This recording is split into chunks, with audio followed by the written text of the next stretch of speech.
Hi friends, मैं हूं नीरज कुमार यादव और स्वागत है आपका इस चैनल पर।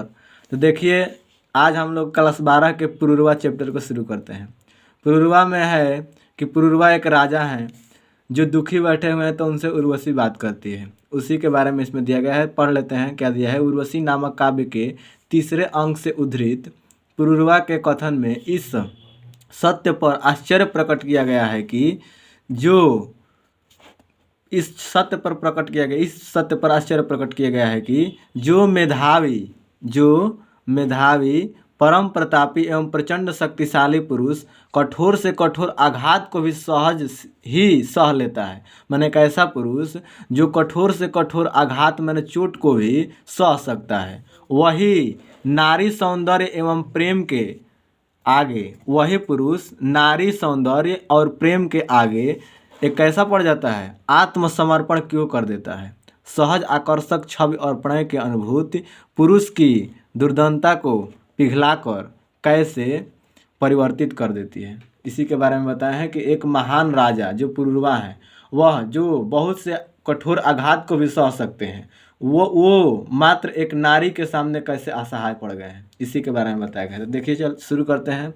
ये पूछती है उर्वशी पुरूरवा से कि हे पुरूरवा, आप उदास क्यों बैठे हैं। तो पुरूरवा बोलते हैं, कौन है अंकुश, इसे मैं भी नहीं पहचानता हूँ। कह रहे हैं कि क्या अंकुश है, इसे मैं भी पहचानता नहीं हूँ, मैं भी नहीं जानता हूँ। पर सरोवर के किनारे कंठ में जो जल रही है उस तृषा, उस वेदना को जानता हूँ। परंतु सरोवर माने तालाब के किनारे कोई व्यक्ति बैठा है जिसको प्यास लगी है, लेकिन वह पानी नहीं पी सकता है। तो सरोवर के किनारे बैठे एक व्यक्ति जो प्यास है लेकिन पानी नहीं पी सकता, उसी के समान उसके तृषा प्यास के उस वेदना को, बस उसी वेदना को मैं क्या करता हूँ, जानता हूँ। क्या अंकुश है, क्या कारण है, यह मैं भी नहीं जानता हूँ, किंतु मैं ये जानता हूँ, पर मैंने किंतु या परंतु मैं ये जानता हूँ कि सरोवर के किनारे एक बैठा व्यक्ति कंठ में जो उसके जल यानी कि प्यास लगी है, फिर भी वह पानी नहीं पी सकता, उसकी वेदना को जानता हूँ। सिंधु सा उद्दाम, सिंधु माने कि सागर के समान, उद्दाम माने प्रचंड या ऊंचा, सागर के समान ऊंचा, अपरंपार मेरा बल कहाँ। और फिर कह रहे हैं कि अपरंपार जो मेरा बल है वह कहाँ है। गूंजता जिस शक्ति का सर्वत्र जय जयकार, जिसके शक्ति का सर्वत्र माने चारों तरफ जय जयकार होता है, उस अटल संकल्प का संबल कहाँ है। वह अटल संकल्प जो मैं दृढ़ संकल्पी व्यक्ति, यानी कि एक ऐसा संकल्प जिसको टाला नहीं जा सकता, तो वह अटल संकल्प का संबल का वह अत्यधिक बल कहाँ है। बताएंगे इसका कि पुरूरवा कह रहे हैं कि सिंधु यानी कि सागर के समान ऊंचा, अपरंपार मेरा बल कहाँ है, जिसकी शक्ति सर्वत्र जय जयकार के रूप में गूंजता है, वह अटल संकल्प और मेरा संबल कहाँ है। यह शिला सा वक्ष होगा, यहाँ पर वृक्ष नहीं होगा, क्या होगा, वक्ष। यह शिला सा वक्ष, ये चट्टान सी मेरी भुजाएं। और कह रहे हैं कि शिला के समान मेरा वक्षस्थल यानी छाती, ये चट्टान सी मेरी भुजाएं, और चट्टान के समान मेरी भुजाएं। सूर्य के आलोक से दीपित समुन्नत भाल, और सूर्य के प्रकाश से दीप्तमान मेरा उन्नत माने ऊंचे, भाल माने मस्तक, मेरा ऊंचा मस्तक। फिर आगे कह रहे हैं कि मेरे प्राण का सागर अगम, उथाल और उछल है, और जो मेरे प्राण का सागर है वो अगम्य है, ऊंचा है और उछल है। बता रहे हैं कि मेरे शिला सा वक्षस्थल, मेरी चट्टान जैसी भुजाएं, और सूर्य के प्रकाश से दीप्तमान मेरा ऊंचे मस्तक, और मेरे प्राण का सागर अगम्य है, ऊंचे हैं और उछल है।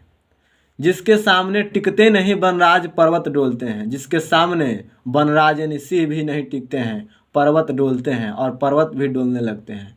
कांपता है कुंडली मारे समय का व्याल, और जिसको देख करके यानी कि मुझे देख करके, पूर्वा कहना है कि मुझे देख करके समय का व्याल यानी समय रूपी सर्प भी कुंडली मारकर कांपने लगता है। मेरी बाह में मारुत गरुण गजराज का बल है, और जिसकी बाहों में मारुत गरुण और गजराज यानी कि गजराज का बल है, इतना भयंकर उनके पास बल है।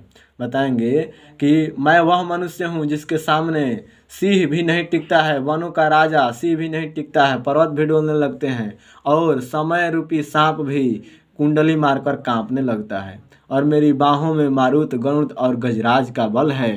मर्त्य मानव की विजय का तुर्य हूँ मैं। आगे कह रहे हैं कि मर्त्य मानव का विजय का तुर्य हूँ मैं। मर्त्य माने नश्वर, मैं इस नश्वर मानव के विजय का, तुर्य माने शंखनाद हूँ, मैं इस नश्वर मानव के विजय का शंखनाद हूँ।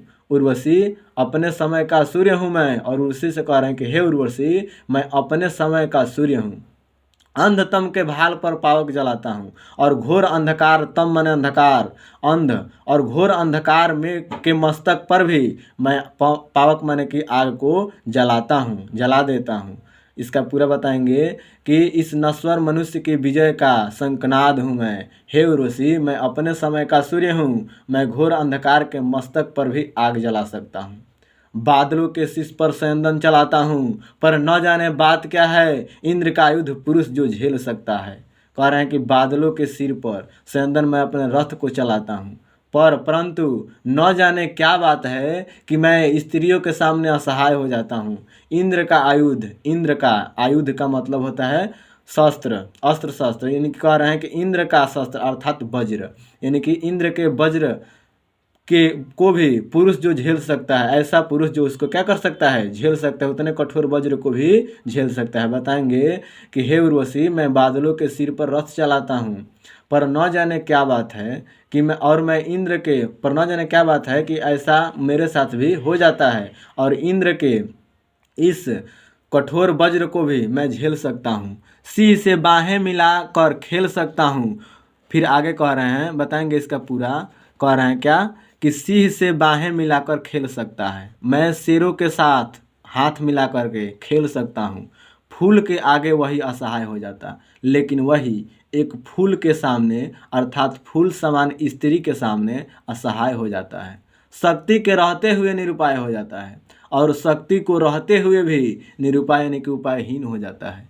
विद्ध हो जाता सहज बंकिम नयन के बाण से, जीत लेती रूपवती नारी उसे मुस्कान से। और कह रहे हैं कि विद्ध हो जाता सहज बंकिम नयन के बाण से, जीत लेती रूपसी नारी उसे मुस्कान से। और फिर कह रहे हैं कि विद्ध हो जाता यानी कि क्या होता है, समाप्त हो जाता है, सहज माने कि सरल, बंकिम माने तिरछे, नयन माने नेत्र के बाण से। और मनुष्य वीर से वीर महान पुरुष भी और स्त्रियों के तिरछी बाण से और उसके रूपवती मुस्कान उसको जीत लेती है। यानी कि इतने बलवान होते हुए भी वह उनका गुलाम बन जाता है, उनके सामने झुक जाता है। ऐसा क्यों होता है, यह संसार का नियम है। तो चलिए इसको फिर एक बार देख लेते हैं। विद्य हो जाता सहज बंकिम नयन के बाण से, कह रहे हैं कि और सहज माने सरल, तिरछे नेत्रों के, स्त्रियों के सहज तिरछे नेत्रों के बाण से ही मनुष्य समाप्त हो जाता है और रूपसी नारी अपने मुस्कान से उसे जीत लेती है। तो ये था आपका पूर्वा चैप्टर और इसके बाद हम लोग पुनः उर्वशी शुरू करेंगे। तो चलिए इस वीडियो को यहीं पर समाप्त करते हैं। यदि चैनल पर पहले आए हैं तो इसको लाइक और सब्सक्राइब कर दीजिए और वीडियो को शेयर भी कीजिए। जय हिंद।